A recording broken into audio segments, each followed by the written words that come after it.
আজ পশ্চিমবঙ্গ বিধানসভায় deputy speaker স্যারের মাধ্যমে রাজ্যের বনমন্ত্রীর দৃষ্টি আকর্ষণ করলাম। রাজ্যের বনমন্ত্রীর কাছে আবেদন করলাম অবিলম্বে হাতির আক্রমণ রোধ করার জন্য ব্যবস্থা গ্রহণ করুন। কারণ যেভাবে উত্তরোত্তর হাতির আক্রমণ বাড়ছে এবং এই আক্রমণের ফলে অনেক মানুষের প্রাণ যাচ্ছে, বাড়িঘর ভেঙে দিচ্ছে, জমির ফসল নষ্ট হয়ে যাচ্ছে।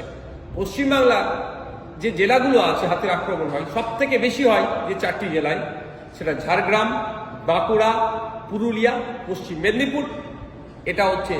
আর উত্তরবঙ্গে আলিপুরদুয়ার, জলপাইগুড়ি জেলাতে। আমরা একটা আরটিআই তথ্য যদি দেখি তাহলে জানা যাবে যে কিভাবে ঝাড়গ্রাম জেলার মানুষ হাতির আক্রমণে মারা যাচ্ছে। 2021-22 থেকে অর্থবর্ষ থেকে 2025-24 অর্থবর্ষ এর মধ্যে ঝাড়গ্রাম জেলাতে 63 জন মানুষ হাতির আনায় মারা গিয়েছে। একটা দুটো মানুষ নয়, 63 জন মানুষ মারা গিয়েছে। এর থেকে বোঝা যাচ্ছে কিভাবে হাতির আক্রমণ বাড়ছে। আগে তো এত হাতির আক্রমণে মানুষ মারা যেত না, হঠাৎ বেড়ে যাচ্ছে কেন? তথ্য বলছে 2009-10 অর্থবর্ষে মাত্র 1 জন হাতির আক্রমণে মারা গিয়েছে। আর যদি 2023-24 অর্থবর্ষ বলি সারা রাজ্যে, সেখানে 16 জন হাতির আক্রমণে মারা যাচ্ছে। কেন এত বাড়ছে? জঙ্গল কেটে সাফ করে ফেলছে, কাঠ বিক্রি করে দিচ্ছে, রিসর্ট বানাচ্ছে, আমোদ প্রমোদের জায়গা বানাচ্ছে, হাতিদের থাকার বাসস্থানেরটা সেটাকে ধ্বংস করছে।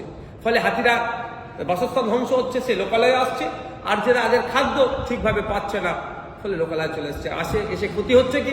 গ্রামীণ মানুষের সমস্যা হচ্ছে, মফস্বল এলাকার মানুষের সমস্যা হচ্ছে। আমি রাজ্যের বনমন্ত্রীর দৃষ্টি আকর্ষণ করেছি অবিলম্বে প্রযুক্তির আশ্রয় নিয়ে আশা করি তিনি আশ্রয় নেবেন এবং সাথে সাথে আনুষঙ্গিক যে বিষয়গুলো আছে সেগুলো দেখবেন হাতির আক্রমণ বন্ধ করার জন্য।